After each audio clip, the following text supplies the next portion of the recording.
बेंगलुरु से। राधे राधे। राधे राधे महाराज जी।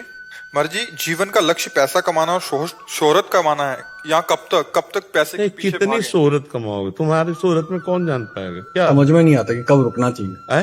कि रुकना कब है। ये ऐसा प्रवाह है कि मान लो नदी का प्रवाह तो समुद्र तक है, लेकिन इसका प्रवाह का अंत ही नहीं आ रहा। आप देखो लो, जब से सृष्टि रची गई तब से चले आ रहे हैं। अगर जो धनी मानी पुरुष है उनसे बात करके देखो, उनको तृप्ति हो गई क्या? नहीं। हाहाकार उनके भी हृदय मचा, इतनी व्यवस्थाएं हैं, इतना वो भी चिंतित है, नाना प्रकार की भोग वासनाएं उनको भी सता रहे, इसका अंत नहीं है। जो 1 लाख रुपया चाहता है उसको मिल जाए 1 लाख रुपया तो करोड़ की कामना जाएगा, करोड़ तो अरब, अरब तो खरब, तो बढ़ता चला जाएगा। ये माया है, इससे कभी तृप्ति नहीं होने वाली, कभी तृप्ति होने वाली नहीं।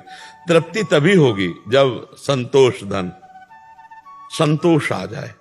बस जैसे भगवान चला रहे हैं, जितने में आ रहा ठीक है, राधा राधा राधा राधा, वो बढ़िया चैन से सोएगा और आनंद में जीवन, और परलोक भी उसका बन जाएगा। और जो यहाँ भूत बने रुपया में केवल लगे, भगवान का भजन नहीं करते, दुर्गति पक्की। क्योंकि जब तक भजन नहीं होगा, बुद्धि शुद्ध नहीं होगी, तो पापाचरण होगा, पापाचरण होगा तो दुर्गति हो जाएगी। कभी किसी को तृप्ति नहीं हो सकती, किसी भी भोग में, किसी भी विषय में, संसार के किसी भी भोग में तृप्ति नहीं हो सकती। आप कोई भोग बताओ जिसको भोगने के बाद ऐसा लगे कि अब नहीं भोगना है, और भोगे और भोगे और भोगे। बैंक बैलेंस, खर्चा नहीं हो रहा, खर्चे से कई गुना बैंक बैलेंस अधिक है, लेकिन वो चिंतित है क्योंकि उसके सामने वो आदमी दिखाई दे रहा है जो उससे कई गुना बैंक बैलेंस किए हुए है। वो आदमी दिखाई दे रहा है जो कई गुना उससे भोग सामग्री एकत्रित किए हुए है। हमें लगता है कि जब तक गजधन, गोधन, बाजधन ये सब एकत्रित हो गया, लेकिन संतोष धन नहीं, तो फिर जब आवे संतोष धन, सब धन धूरी समान। संतोष आ जाए, संतोष आ गया, कामनाएं शांत होने लगेंगी। बिन संतोष न काम न साही, और अछत काम सुख सपने उड़ाए। जब तक कामनाएं तब तक शांति कभी मिल ही नहीं सकती। देखो हमारी कामनाएं कैसी हैं। एक गरीब आदमी का लड़का स्कूल जाया करता था, उसने एक दिन देखा कि एक बगल से साइकिल से निकला, वो पैदल जाया कर। उसने अपने पिताजी से कहा कि मुझे साइकिल ला दो, बालक है, व्यवस्था की, साइकिल ला दो। अब कुछ थोड़ा समय व्यतीत हुआ, साइकिल से जा रहा तो बगल से एक मोटरसाइकिल से निकला विद्यार्थी। उसने देखा साइकिल में बड़ा श्रम करना पड़ता है, इसमें तो बस पिताजी से बहुत हट किया कि मुझको मोटरसाइकिल।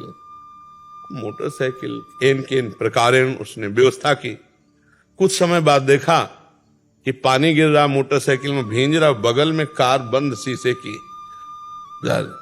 तो उसने कहा ये कितनी बढ़िया है, इसमें तो घर में जैसे बैठो, पानी नहीं भींजना ऐसा। पिताजी से कहते उसका काम देखो, किसान आदमी, कहां से तुम्हारी व्यवस्था, पर बहुत बहुत हट किया। उसने खेती आदि बेच करके जैसा भी अपने पुत्र के दुलार के लिए उसने एक कार छोटी सी ले दी। कई दिन व्यतीत हुए, कार में जा रहा था, जाम में फंसी हुई थी। ऊपर से देखा हेलीकॉप्टर जा रहा, उसने पिताजी से कहा हेलीकॉप्टर, 4 थप्पड़ मारे, 4 थप्पड़ मारे, कार भी बेच दी, कहा पैदल चलो। हमें लगता है कि तृप्ति तो कहीं हो नहीं सकती।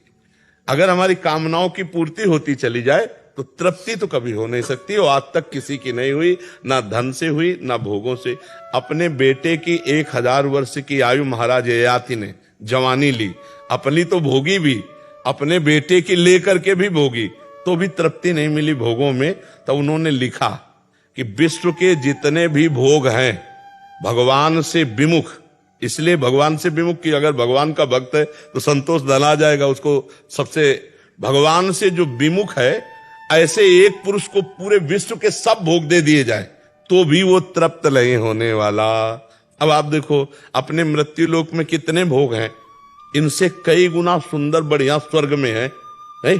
और ऐसी अप्सराओं का स्वामी देवराजेंद्र है, और देवराजेंद्र भी गौतम ऋषि की कुटिया में जाकर उनकी पत्नी से गलत भाव, जो चरित्र शास्त्र जानते, तो मतलब भोगों में तृप्ति नहीं है। स्वर्ग का राजा इंद्र मृत्यु लोक के एक महात्मा की कुटिया में, जो गृहस्थ महात्मा है, उनकी कुटिया में जाता हुआ अहिल्या जी से गलत संबंध बनाने की चेष्टा की और श्राप पाया।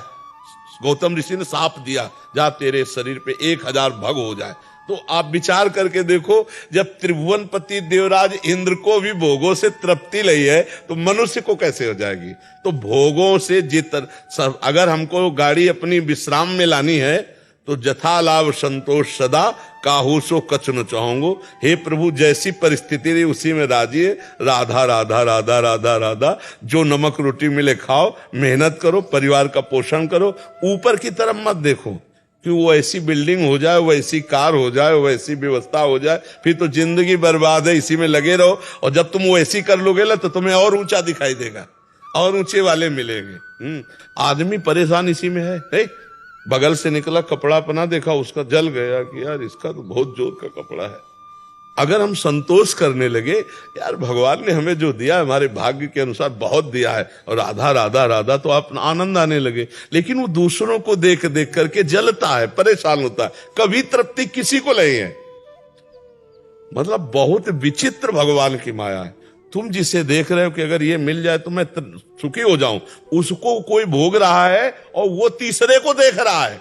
जिसको तुम देख रहे हो उसको नहीं देख रहा, वो तीसरे को देख रहा कि अगर ये मिल जाए तो मैं तृप्त हो, और वो किसी और। यही तो भर्तरी जी ने देख करके संसार से वैराग्य ले लिया है। सब धोखे का नौटंकी नाटक।